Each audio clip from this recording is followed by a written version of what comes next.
Alafu nikaingia kwa siasa, kwa mambo ya uongozi. Vile nimegrow Nairobi, sisi tulikuwa hatuna mambo ya kabila. Most of in fact my best man kwa harusi ilikuwa Dan Mwangi. Huwa anasoma News Nation. Watu walitafuta bulio hapo hakupata. Because that is how Nairobi used to be. Tulikuwa tuna interact sisi wote. Alafu nikaanza kwa siasa, kwa vijana na Kibaki. Ambapo nilianza kama dereva wa Ngatia, huyo wa Nyeri. Ndio anasema Nyeri town. Nilikuwa dereva wake. But I went up the ranks pole katika vijana na Kibaki. Hapo ndo ule rafiki yangu alikuwa amekaa hapa, tulikutana naye wakati huo 2007. Ultimately I was in charge of the entire process ya tallying na results ya President Kibaki. Hapo nikakutana na Uhuru Kenyatta, tukakuwa marafiki na rais wetu Uhuru Kenyatta. Tukasaidiana wakati wa formula ya katiba. Mimi ndo nilikuwa consultant wa PNU.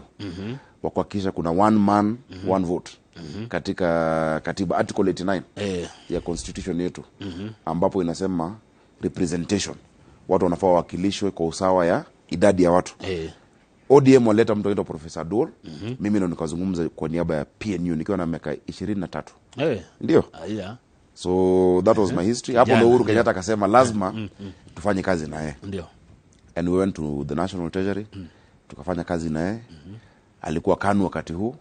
Tukasema hapana, hii KANU haiwezi.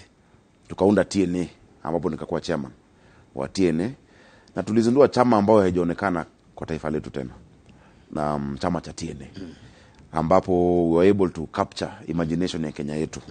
Nikakuwa chairman, tulifanya uteuzi mzuri, au kusikia complaints wakati huo, na tukashinda kura ya 2013, ambapo tukaungana na URP, TNA na URP. Nikaingia kwa bunge kama nominated MP. Tukafanya kazi hapo, tukaunda Jubilee. Ndio nikaamua nisimame kama senator, na Nidamushokeri ya Gadho. Watu wetu wengi wanasikiza hii station, ndio walinipatia kiti ya kukuwa senator, na nimewahudumia kwa miaka 5. So sasa naomba nafasi niwe governor kabisa wa Nairobi. Ndio. Unafikiri ni kwa nini walikupea kura wakati huo? Sijui, ni unajua ni kura tu wanyuku matene from way back then. Na watu wanaona kiongozi. Unajua wakati wa siasa viongozi huwa na maneno matamu. Mtu anaweza kuja ajifanye ndio mtu wenu, aoshe magari, apike chai. There are many things we do in a campaign. But I think a voter anaangalia character ya mtu over time. It takes time to trust mtu. Na kuona safari yake imekuaje. Amekuwa na siasa safi. Ametukanana huko in public. And people then trust you. So I always say ati nilichaguliwa kwa sababu nilikuwa nimejenga hii dam na nimejenga hospitali. No. Ni watu wa Nairobi walijua sasa huyu ni kijana wetu, tulikuwa naye. Tumeona akifanya kazi kama chairman wa chama. Tumemsikia akidebate. Unasema unanianga kwa Citizen TV. Watu wanaona nikidebate. And I think the track record ndio inapatia mtu nafasi. But ultimately Biblia inasema kwa kitabu ya Romans 13 that uongozi kutoka kwa Mungu. Na Mwenyezi Mungu ndio huamua nani atakuwa kiongozi. So sijui wewe ulinichagua, kwa nini ulinichagua wakati huo? Labda utatuambia. Nitawaambia. Kabla tumalize utakuwa umepata jibu. Asante. Karibu sana Mheshimiwa Sakaja. Umewali uhoro wa masomo. Ni kwa nini kulikuwa na shida hiyo ya ati hujasoma, sijui certificate yako, sijui Uganda, sijui nini?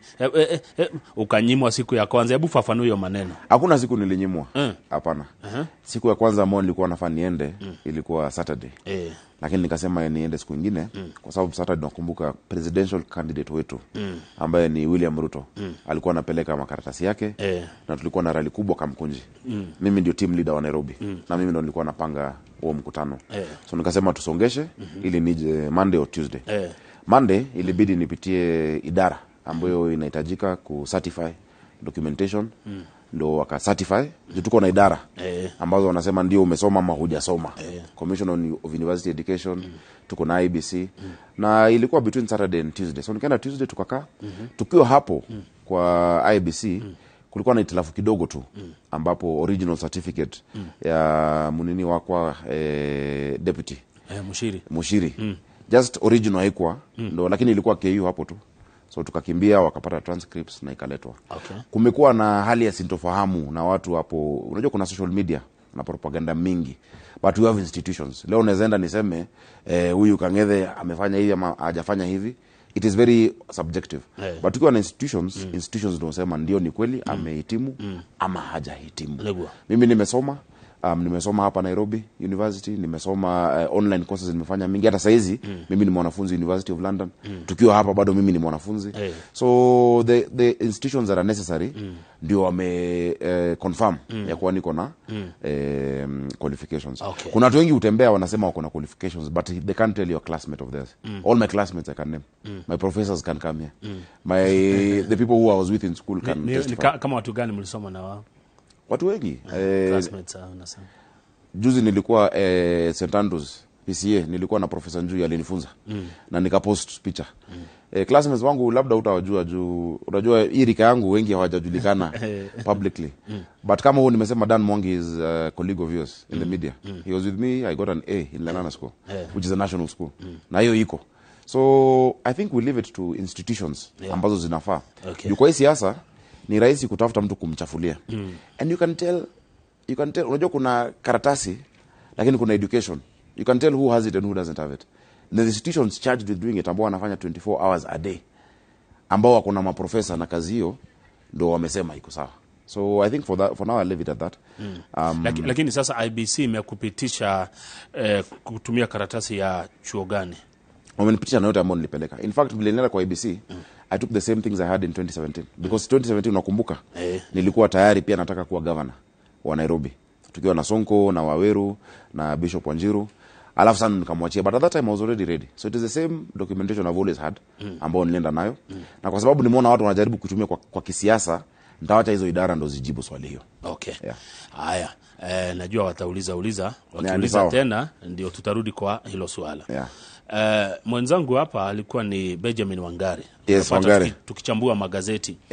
Ameniambia ati nikuulize, wakati kura inapigwa ya kugawa pesa. Ndio. Na wakati jamaa wetu wanasema one man, one vote, one shilling. Sakaja wewe hupiga. Yani you vote against interests za Mount Kenya. Number one, nime explain. Kama kuna mtu ambaye ametetea interest ya Mount Kenya na ya Nairobi, ambayo si mtu wa Mount Kenya, imekuwa ni mimi. And I can give you a difference between mimi na wewe. Najua uko busy kwa simu lakini nataka unisikize kidogo. Nakusikiza. Nasoma nini? Nasikiza. Nataka usikie vizuri. Wewe umeipigia mtu kwa urais ambaye sio Mkikuyu in your history? Just be honest. Tangu uanze uchaguzi. Najua mara ya kwanza mimi nimechaguana na Kibaki. Ya pili nimechaguana na Uhuru. Ya tatu. Sasa si ndio tunaenda ya tatu. So your management, mimi sijaipigia kabila lingine. Sijai kuwa hata kwa political party ambayo sio ya jamii. Nilianza na Kibaki, Rais Kibaki. Rais Kenyatta alinitoa kwa Rais Kibaki. Hapo ndo tukapatana naye. Wakati huo tu Musalia alikuwa anatafuta. I've never been with him. Sijai kuwa na Raila Odinga. I have always been with Rais Kibaki, nikakuwa na Uhuru Kenyatta, nimetetea interests. Nikakueleza wakati ambapo niliungana na Rais Uhuru Kenyatta. It was after mimi ndo niliweka kwa katiba one man one vote. Article 89, go to the Hansard. ODM ilikuwa na Professor Dole na mimi nilikuwa na represent PNU. Na nikaweka hiyo formula because kama Nairobi for instance tulikuwa na constituency. Unajua wakati wa Moi alikuwa anahakikisha constituency zake ziko ni nyingi na watu wachache, lakini za Mount Kenya kwa sababu hiyo ilikuwa opposition ni constituency kubwa. So ifanye like Embakasi ilikuwa na watu milioni 1 na MP 1 Bwenje. Lakini kwa unapata 20,000, 10,000 na hata mpaka kwa sasa. So we did that to ensure that tunachagua the same amount of people. Ili your voice kwa bunge ni sawa. Ama kama bazari, watu wengine wanapatiwa 20,000 na hapa tunapatiana 5,000. So me I put it kwa katiba. So kuna mambo ya interest. Na nimekueleza tena, why would I go against the interest of my daughter? My daughter is Wambui. And my elder sister ni Pauline Njeri Njuguna. From Isiolo. That is my elder sister of my father. So it's not about the interest. Na watu walishindwa kuelewa ile kitu tulisema. Leo nikikupatia box, my brother, niseme hii box ni one man one shilling, iko na 1,000 yako. Nimekupatia box, ufungue ndani upate ni 500, utachukua? Si nimesema inaitwa box, imeandikwa hapo one man one shilling, 1,000 for you. Na ufungue ni 500, utachukua? Hautachukua. It is sloganeering. So the slogan, one man, one shilling, one vote is good. And I supported, na mimi ndio author wa hiyo. Lakini ile formula walileta haikuwa one man, one shilling. Na hata nikupatie mfano. Nairobi County ndio iko na watu wengi Kenya hii. Tuko na watu milioni 5. Si ndio? Kana tiko? 5 million. Yeah. Nairobi County ilikuwa iongezewe 130 million shillings. Which is 0.3% ya budget yetu. 130 million. Hiyo haungakubali. Sasa ukilinganisha na kaunti zingine, Nairobi ilikuwa inaongezwa the number 28th gainer. 28. Number 28. Kirinyaga ndio ilikuwa ya kwanza. Tukikuja hivyo Nandi huyu Senator Cherargei, Nandi County was number 2. Hivyo Nairobi, how can Nairobi be number 28? Na ndio kuna watu wengi. Tukapigana, instead of kupongezewa 100 million, ultimately nilipata 3.3 billion. Kuzongesha Nairobi from 15 billion to 19 billion. So hiyo box nimekwambia imeandikwa one man one shilling. Nakwambia 1000 ndio hii. Ufungue upate ni 500, utachukua ama unadanganywa? Si unadanganywa? Na nikapena example, kwa mfano Kirinyaga. Kirinyaga iko na watu 610,000 shillings. Kama ni hiyo one man one shilling, wangekuwa wapate 4.6 billion. But what have they been getting? 5.3. So tunataka tupunguzie Kirinyaga ama tupunguzie Nyeri.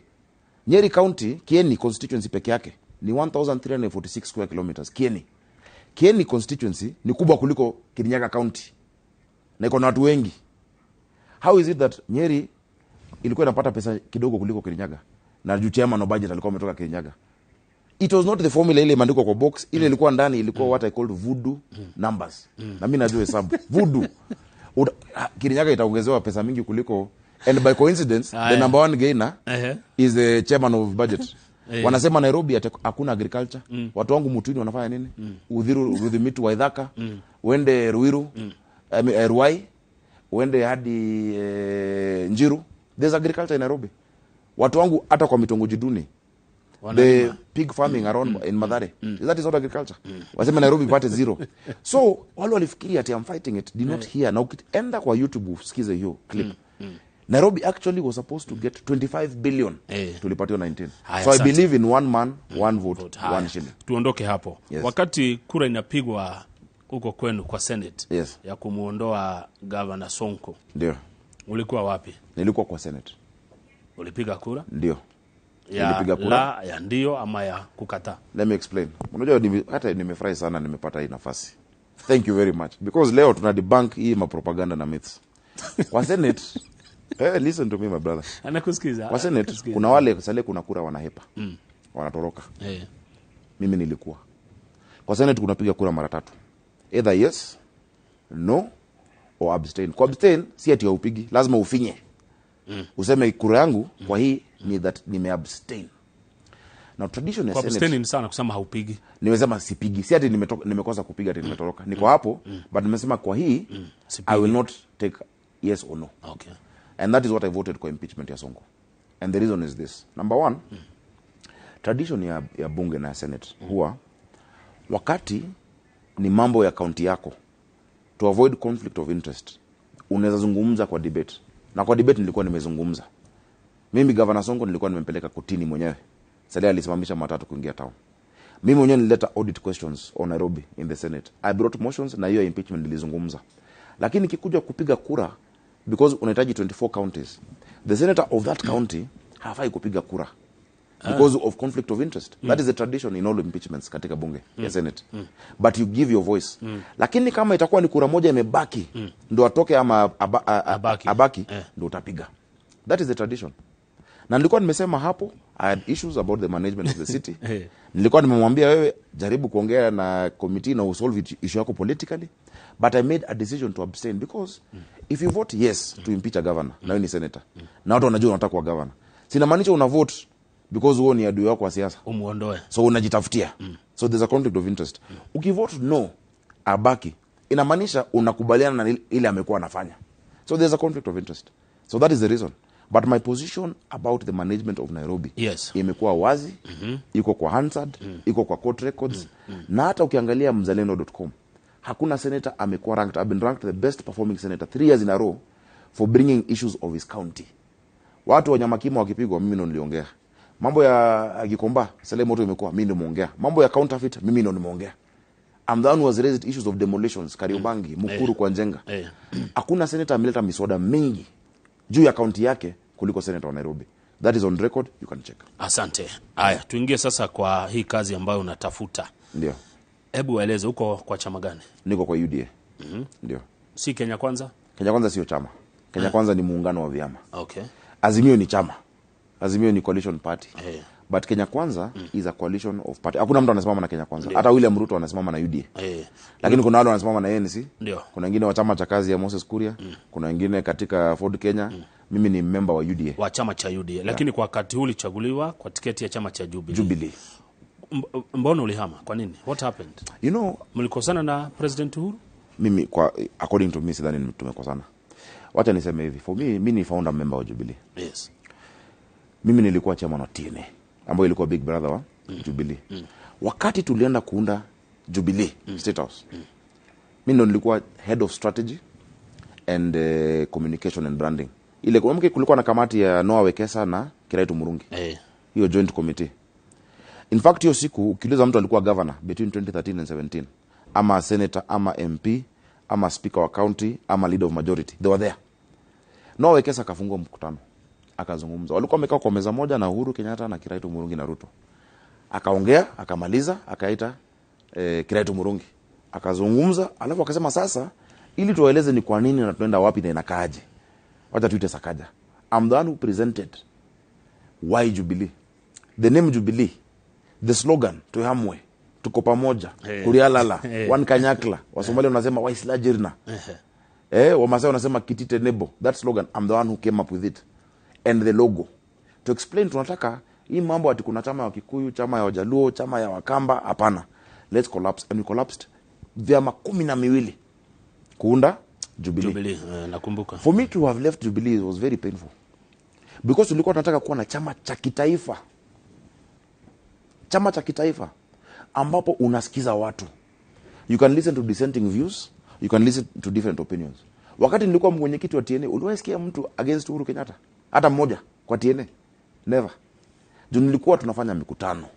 Tulikuwa tunaitana. In fact, ule mtu alikuwa anapiga, mimi ndo nilikuwa shock absorber ya Rais Uhuru Kenyatta. Mimi ndo nilikuwa napigwa.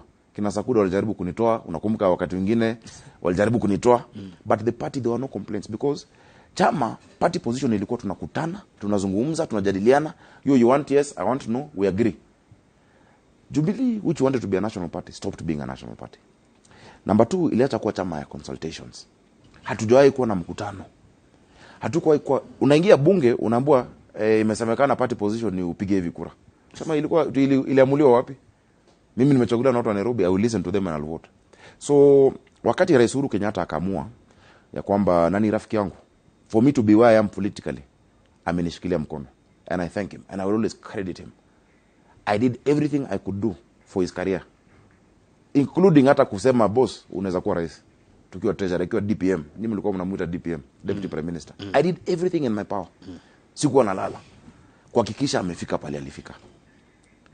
I formed a team. Uomka kina Onyango Lo, kina Mashelo Ikenda ambaye anasimama Senate Kiambu, kina Moses Kuria. When we came up with what I believe, ilikuwa mimi na Moses Kuria kwa studio ya Bruce Odhiambo. We did everything in our power. But siasa ni tofauti saa hizi. Hao watu ndio wanafanya everything in their power. Yangu anyway, that is not here, neither here nor there. Haya, good. So yeye ndo alibadilisha msimamo. Yeah, okay. Kwenda kusupport Raila Odinga ambaye sina shida naye. Sisi tulikuwa tumejua kwa Jubilee na TNA ya kwamba tuna support Uhuru Kenyatta, baada ya hiyo tutasupport William Ruto. So vilianza hii mambo mingi na for me with all my friends. Nikaenda kujificha kwa Musalia Mudavadi kidogo, tukaingia Kenya Kwanza. But I never joined the ANC. I left Jubilee to UDA. Haya, asante. Kwa nini Sakaja anataka kuwa governor wa Nairobi? Because naamini that the people of Nairobi deserve proper leadership ambayo italeta order na dignity kwa mji wa Nairobi. Nairobi hakuna dignity ama ile heshima ama hadhi wakati unaishi kwa nyumba umeseparate na watoto wako na curtain. Wakati lazima uwe unaruka siwa kufika kwa nyumba yako. Wakati ni takataka imejaa kila mahali. Wakati unaamsha mtoto wako saa 10 asubuhi ili afike shule 8 am. Hakuna dignity, hakuna order. Wakati mtu unafanya biashara yako lakini unaangalia nyuma kila dakika 2 ndio usifukuzwe na kanjo. There is no dignity and order there. Tunataka mji wa biashara. Watu wetu wanataka amani, just to have a peaceful environment ambayo ni safi, ambayo unajua kuna mpangilio hii, watu wao tufanye biashara yao. Hakuna mambo mingi. So haizi kuwa ati leo, na one of the things tumesema tunafanya for order. Hii ma license mingi ukienda kwa duka yote leo utapata license 10. Sijui fire, sijui nyingine ya maji, sijui there will be one license. Zinakuanga ukuta mzima. Ukuta mzima ni kama hata afadhali hapo weke picha kitu kingine. Utakuwa na license moja. Na ule officer wa kuangalia area hiyo atakuwa ni mmoja. Na hiyo license itakuwa na QR code. Kama kuna idara nyingine inahitaji kulipwa, mimi ndo nitakuwa nawalipa kama governor. But you cannot be harassing businesses.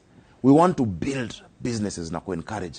So mtu wa Kanjo, nilikuwa na mkutano na watu wangu wa juzi, tumekuwa hapo Nyamakima na Rigathi. Na akasema unajua tukubali tuko tunalipa fine pole pole. Nikasema mbona ni fine mnafikiria tu? Why is it ukiona mtu wa Kanjo unajua ni fine ama ni makosa? Mbona si ati mtu wa Kanjo amekuja kuuliza hii biashara yako tukusaidie aje? Hapa nje uko aje? Kuna hoka hapa na kuna matatu, tukusaidie namna gani? There is enough for everybody's need, but not enough for everybody's greed. So nataka kuhakikisha license ni moja. Haizi kuwa ati unaambiwa ulipe fire na uko na stall na building owner ndo amelipa fire. Na unalipa fire 4500 wanakupatia karatasi. Karatasi itazima moto. In fact hiyo ndio itaongeza moto. So we're going to make sure there is one licensing regime. Tuwe na county government ambayo inaongeza the pro business environment. Hawkers wawe na nafasi yao. Hizo back streets tuzifunike. Hawezi kusema ati kufanya biashara ni uhalifu. That you are doing a business, it is a criminal offense. Hapana. Rafiki yangu kwa mfano huyo hata amenitumia message hata Charles wa Dagoretti Kivinda. Babake alikuwa head of planning. What Karandini market the other day akaniambia, unajua hii kuplan bila kutumia wananchi ni kitu mbaya. Umejenga soko 4 floors, parking juu ya soko, na mtu anauza nyanya na vitunguu ameweka 4th floor. Mtu mgani atatembea apande stairs marene kununua kitunguu na nyanya? It must be down there. So we want a pro business environment that is clean, that is orderly. Asante. Ati Sakaja amesema, Mheshimiwa Sakaja umesema ukikuwa governor wa Nairobi utamaliza vijiji slums. Utafukuza watu. Hapana. Watu hawataishi kwa slums. Mimi mwenyewe nimeishi. Unajua Nairobi nimezaliwa Ngara, haikuwa slum. I've seen the best of both worlds. Tumehama Eastlands, kuna wakati nimeishi mahali ambapo sio mzuri sana, nimeishi hata hapa Allingham etc. Sio ati hawezi fukuza watu kwa slums. But you can improve hiyo makao. Iache kuitwa kitongoji duni. Wewe unasikiaje ukiambia mtu umetoka kwa kitongoji duni? There must be dignity pale unaishi. Hata unajua built environment vile pale panakaa, usafi, maji imefika hadi kwako. At least kuna stima, kuna bafu. Si ati bibi yako anaenda kuoga huko nje ama kutumia choo na watu wengine. It must give you dignity. Kuna vile tunaweza kuimprove. Rwanda, Kagame alifanya hivyo. Akasema hapa ambapo tunajenga high rise buildings. Tukishawatoa hapa, kwa mfano Kibira is all one floor. Ile nyumba utatengeneza ya 10 floors kwenda juu. What you use for 1 acre una save 10 acres. But hiyo ardhi wamekalia is worth more than 80 billion shillings. Tusaidia watu namna gani? So we must look at Nairobi, tuseme in 2050 ama in 2040 itakuaje, what do we need to do now? So it is not about it kufukuza watu, hapana. Na nimesema hii Nairobi ambayo mtu unaamka asubuhi, unaenda kazini, alafu unarudi jioni nyumba yako ilibomolewa. That will never happen in Nairobi. Nani atajenga hizo manyumba? Private sector.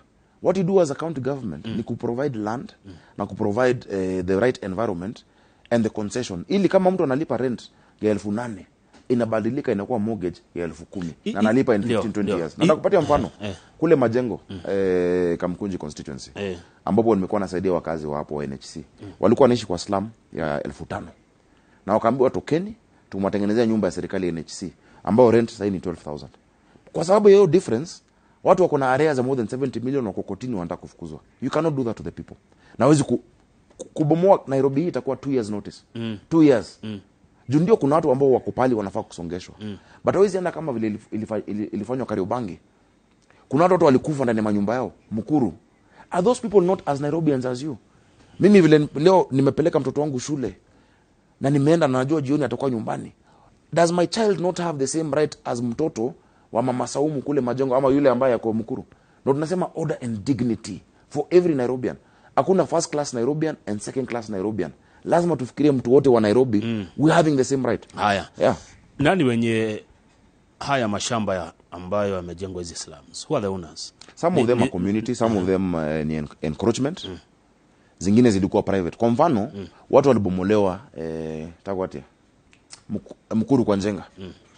Title deed ya Mukuru kwa Njenga iko na familia moja ya Wahindi Orbit Chemicals. Walipatiwa hiyo title, Jacaranda. Na walipewa na rais. Wakati walikuwa wanapewa maskota zile kwa hapo sijui watu walikuwa wamepanga na rais mgani? Rais Uhuru Kenyatta. Okay. Ilipewa, I mean it's a public function, it was there. Sasa vile wamekuwa nafanya na wakora ni kuuliza structure owners walipe pesa fulani ili watu wabaki. Wakati tulikuwa tunafanya feeder roads ya kwenda Catherine Dereba, wakasema wakakuja wakashikana na county officers, watu wa NMS na watu wa administration kubomoa zaidi ya feeder roads.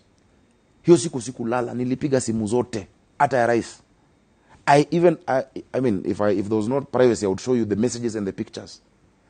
Nikauliza, kwani watu wa Nairobi kwa sababu ndio ni private land, are they less Kenyans than watu wa Waitiki Mombasa, ambapo serikali iliwalipia? Ndio walikuwa wameingia shamba ya Waitiki, si walilipiwa na serikali ikalipa Waitiki. Nairobians are less Kenyans. Wakati nyumba imeanguka Huruma in Mathare, 47 people die, tunaendelea na maisha ni kama ni sawa. Lakini nyumba ikaanguka Lavington, hata hii broadcast yako ingezimika. All you will be talking about is that are there less Kenyans than other Kenyans? We want order and dignity kwa Mkenya wote na mtu wa Nairobi, na tuanzia Nairobi. Ili kila mtu aheshimike. Mtu anafanya biashara ndogo na biashara kubwa. All of them have a right to be in this country. Hii city ya Nairobi kuna watu wanaitwa siwajui. Ukiniuliza wako wapi, siwezi kuambia ndio wale. Lakini nasikia kuna watu wanaitwa cartels. Ndio. Wameingia kwa sekta karibu zote. Yes. How are you going to deal with them? The first thing we'll do na ni mzuri, unajua kudeal na cartels, kitu ya kwanza you do not be part of the cartel.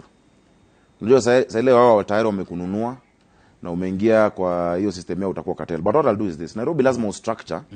Nairobi ni kubwa, iko na 17 constituencies, 85 wards. Na tunafaa kuwa na 25, bado tutapigania. That is why I was supporting ile pande ya BBI ilikuwa inaongeza constituencies. Na nilizungumza wakati wenzetu walisema ati hizo constituencies are illegal, nilileta opposing view kwa bunge kusema inaitwa dissenting report, kusema lazima tupatiwe constituencies zetu. So Nairobi kwanza nitafanya 5 regions ama Barrows. Matura. Utagawa watu. Nairobi North, East, West, South na Central. Zote zitakuwa na city manager. Yusa hizi, ukiuliza mtu hii mambo ya takataka, mbona hapa Dennis Pritt kuna uchafu? Anasema pole governor, nilikuwa nimekimbia Kayole kutengeneza huko. Uliza mtu wa Kayole, mbona hii barabara haijatengenezwa na tumetoa pesa? Hapana, naangalia barabara za South Sea. No. You will deal with your city manager. Na mtu wa Nairobi, any issue you need, all services utapata hapo. Ukistep down management to that level, si kila mtu anakuja town city hall, unaanza kupunguza mambo ya cartel. So tukisema takataka kwa mfano ya Kawangware, hapo kwa Njogu, mheshimiwa Njogu ambaye ni MCA na natumai atarudi, inakuwa imediliwa hivi, vijana wa hapo ndo wanaokota, inaletwa pamoja na inapelekwa Dandora dump site, which we are going to transform. You cannot tell me that it is dirty because you didn't have the resources. Na wewe accountability yako itakuwa hapo. Gakua alikuwa anajua nani anafagia Ronald Ngala Street. Nani who the sweeper by the way. Because accountability na cartels inaingiana, sele kuna that distance. Ya pili, tupunguze human interaction with cash. Mambo ya kulipa cash. Kutumia technology. Na deputy wangu ambaye ni rafiki wangu, unajua si atufanyi serikali ati ni employee wangu. Na ni mtu very resilient man. Mushiri Njoroge. I think amekuwa hapa. Amekuwa kwa corporate for ile corporate ya maana. Unajua si corporate leo kwa hapa miaka moja nyingine unaingia hapa. Corporate mzuri amekuwa hapa 20 years chief operating officer. Ni mtu wa technology. So atanisaidia tutumie technology to reduce human interaction with cash, tufanye digitization of all the systems in Nairobi. Hakuna mtu atakuja akota pesa yako hata kama ni kwa soko. Dukiana saizi wakulima market ama Marikiti, kuna wale wanaingia 5 am. Watu wametoka nje wanafika hapo. Kuna wale wanaokota more than 500,000 shillings siku moja. Ile inafika county government ni 100,000. Hizo zingine? Si ni watu tu wao unaita cartels, wanakula. So nawaambia mko na siku 60 tu, mmalize. After 60 days tunakaa kwanza orientation na watu wa Kanjo, kuambia mambo ya kuchapa watu wa Nairobi na kuwafukuza tuache. We are serving them. Tuone watu wa Nairobi as our customers. Asante. Kuna hawa jamaa wako Nairobi wanaitwa, tukienda break, wanaitwa NMS. Yes. Wanaongozwa na General Badi. Yes. Sijui wakati huo unaisha lini? Wakati huo unafaa kuisha August. Kikatiba. Kwa sababu ile mkataba yao walisaini na governor ambaye alikuwa na ambaye alitoka. So mkataba wao unaisha August, nafikiri watafanya handover labda September ili sasa waturudishie hayo mamlaka tukichaguliwa kwa mapenzi ya Mungu. Wamefanya kazi ya wajafanya. Wamefanya kazi nzuri. Kuna maeneo wamefanya kazi nzuri na zingine wamefanya mbaya. And you must give credit to it due. Kwa mfano mimi kuingia kama governor, nimeangalia serikali ya Kidero, what he did well and what he did wrong. Nimeangalia Sonko alikuwa na roho nzuri ya kusaidia watu. I saw what he did well and what he did wrong. ambapo kulikuwa na sasa one man show, alikuwa ako juu, akutrust mtu na vitu there are no services being provided properly. Na nimeangalia Badi ya kina Badi kwa hii maeneo ambayo tunaona mtu kama mimi na wewe atuone tama kabro nini amefanya vizuri sana. Vile walianza wameka boreholes maeneo mengi ya Nairobi na maji ambayo tulizundua hata na Rais Uhuru Kenyatta. Mingi zao hizo boreholes hazifanyi sasa because of lack of proper management. Na watu wanaanza kuuza hizo maji. So there's what they've done well. Na ile system ambao wamefanya mzuri, I will maintain it. Wale watu ambao wamehaya vizuri wanafanya kazi, I will maintain as a department in the Nairobi County. Ile ambao haijafanywa vizuri, kwa mfano tumetengeneza 24 hospitals Nairobi. Kila mali nimeenda. Jana nimekuwa Roysambu, Jadhaini, Marurui, wanasema ndio kuna hospitali tunaona, but hospitali sio nyumba. Hakuna madaktari, hakuna dawa, hakuna service. So why build a building yet you can give service? Ukienda hapa Nairobi Hospital ambao tulizindua again with the president wakati wa COVID, ilijengwa in 3 months kama hii ya COVID, almost in a container, but there are machines, there are doctors. Hakuna mtu anaenda hospitali kuishi ati anataka ati nyumba mzuri. What people want is the service. Na tumesema Nairobi itakuwa na hiyo Sakaja care ambapo tumekupatia kadi yako yenye iko na chip, because information unaweza umeenda Mutuini umetibiwa, lakini kwanza unaambiwa utafute dawa pale pengine because of lack of that information kwa system. Hatujui dawa which dispensary has what. So hapo ndio inaingia cartels na corruption. So that chip will tell me kama wao Wakang'ethe amenda hapo ametibiwa hii, ukienda hospitali nyingine it will give us your record, and with 500 shillings a year plus NHIF we'll be able to take care of our people. So kuna ile vitu Mbadi amefanya mzuri, I salute him. Lakini kuna ile imefanya vibaya. Na pia sasa makartels zimeanza kuingia hapo tu. Asante, wacha tuchukue break. Tukirudi tutaendelea na maswali. Unakunywanga nini asubuhi? Kahawa. Uongezewe? Kabisa. Asante. Ni mzuri sana. Aya, thegio. Turaria rũthiomi rwa Gĩthwaĩri, mwĩra ũrĩa ndũkarigwo kaĩ gũthire atĩa.